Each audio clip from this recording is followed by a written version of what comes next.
Hey, what's up, y'all? Sarah here. So in this video, I'm going to be talking about should you buy LinkedIn Premium in 2020? Is LinkedIn Premium worth it?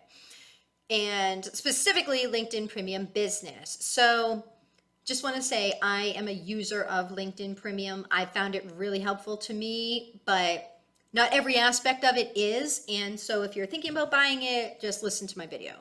So basically, it looks like from the link from their website, I'll link it below. If you buy it annually, it looks like it's $47.99 a month, but it's higher if you're going to pay monthly. So I think it's like 50 or 60 bucks if you're going to pay monthly. I'm not sure. It looks like they do give you a free trial for a month. But before I get into the different features, I just want to go over one thing about this, and it's that if you want to be successful on LinkedIn, you can be successful regardless of whether or not you have LinkedIn Premium. Just want to make this point that everybody is on LinkedIn and it's becoming a meat market because everybody's using it as a way to direct message people and hit them up for business, and it's really obnoxious. Like, we've all gotten these spammy messages of everyone trying to sell us, like, hey, I can do SEO for your website. Hey, I can do show notes for your podcast. Hey, I can design graphics for your greeting cards, like whatever. Like, everyone is on LinkedIn trying to use it as a sales tool. And the reason that people fail on LinkedIn isn't because they didn't buy LinkedIn Premium Business. It's because they said the wrong thing and they approached the person the wrong way in the message, or that in their news feed they were saying the wrong communication.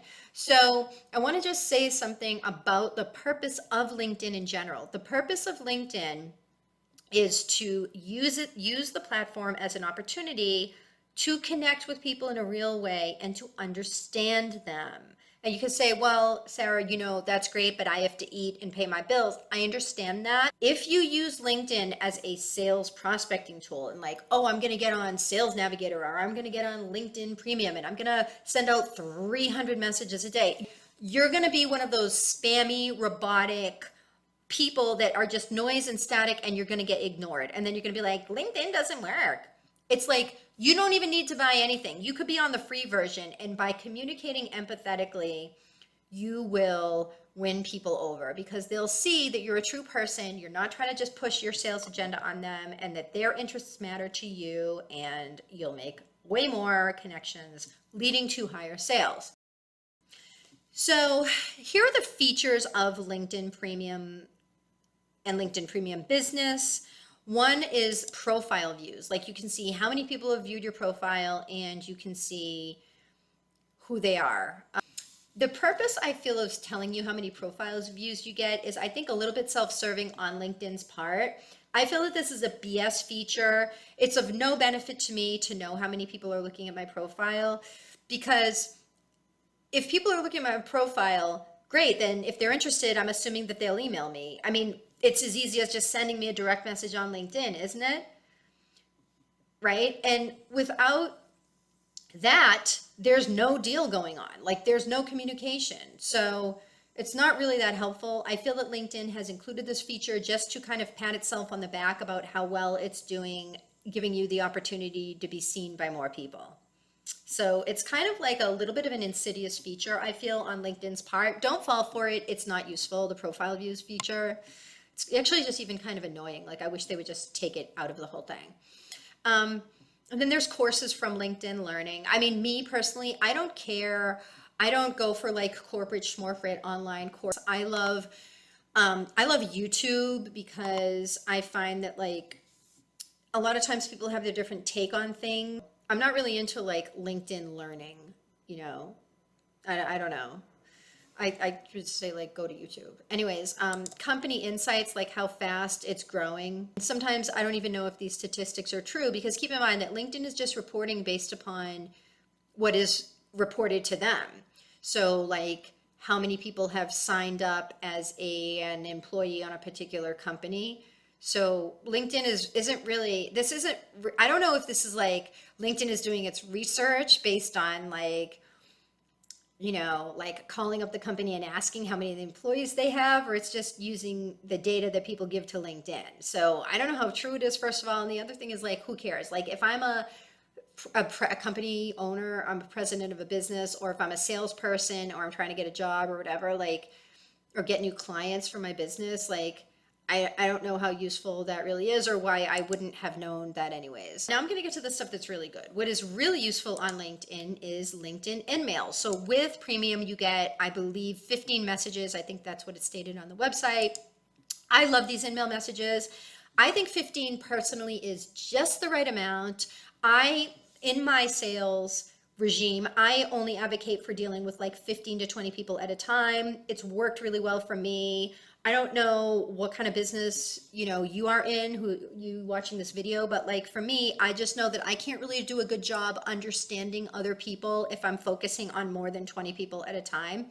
I mean, think about it. 20 people, like, who has a family of 20 people and can keep track of everybody's birthday, right? Like, are you forgetting people's birthday in your own family and you've got 20 people in it? Like, it's hard to keep track of other people and understand them and know them. And that's the approach that I'm taking, is one of empathy and understanding. And I just think that is where it works best in sales and selling, because that's really how you build trust. I don't think you need a pipeline of like 200 people. I don't. I really don't. I would rather see you go for bigger opportunities, but have them be better and have a deeper understanding of them, because I think that's what works better in sales. But that's just me.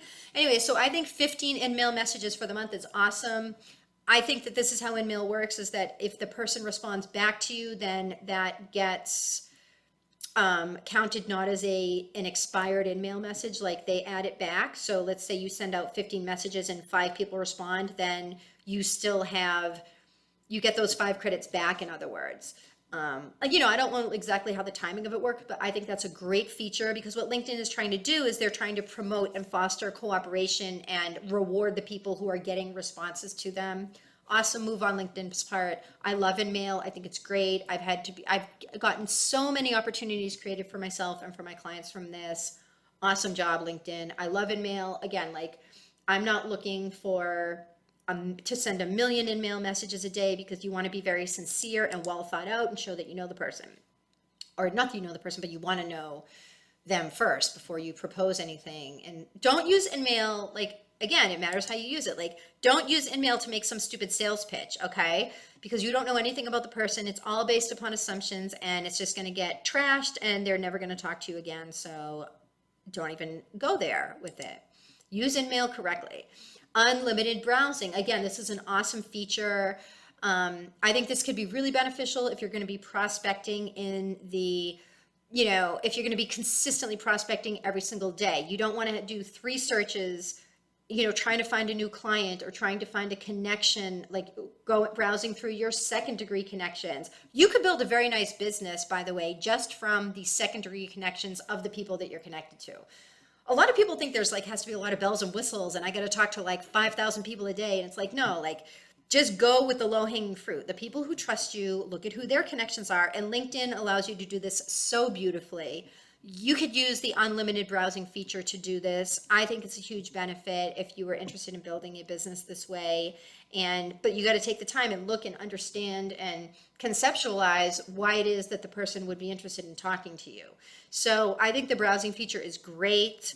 I love this feature of LinkedIn Premium, and it's definitely an advantage versus just being on the basic version, where I believe your searches and browses are limited.